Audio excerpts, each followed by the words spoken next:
মশলা দে। কাজ করছো না, গা পাকাও মারছো, সব মশলা তো নিচেই ফেলে দিছো।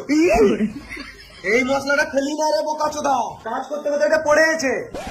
মশলা দে।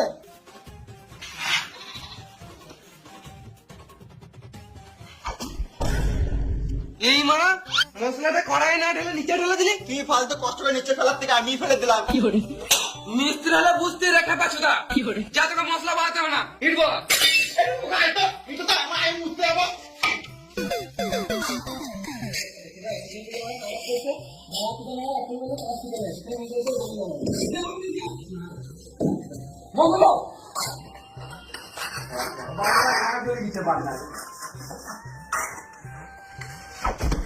লে মারা, একে আবার আলাদা করে বুঝাইতে হবে। বাবু মশলাটা নিচে না ফেলে কড়াই দে, কাজটা করি।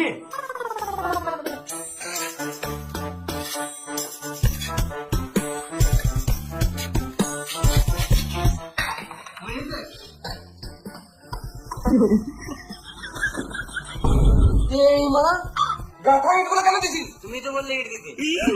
আরে মামুনি, গাঁথা ইটগুলো দিতে বলি না, ওই ইটগুলো দিতে বললাম। আমি নতুন নতুন কাজ এসেছি তো, ওই জন্য কিছু জানি না। আমি একটু কাজ শিখে দাও। এমনি এমনি কাজ শিখে দেবো নাকি?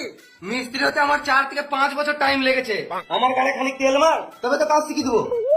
তেল তো আনি নাই, সাবান হলে চলবে? আরে ভেড়া চুদা, গায়ে তেল মানে আমাকে খানিক পটা, তবে তো কাজ শিখে দেবো। Allow cigarette.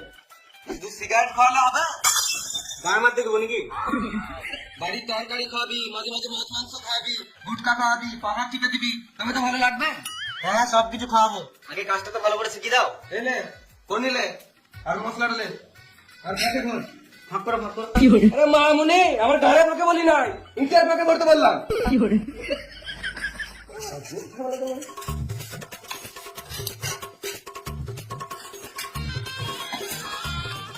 ইট দে।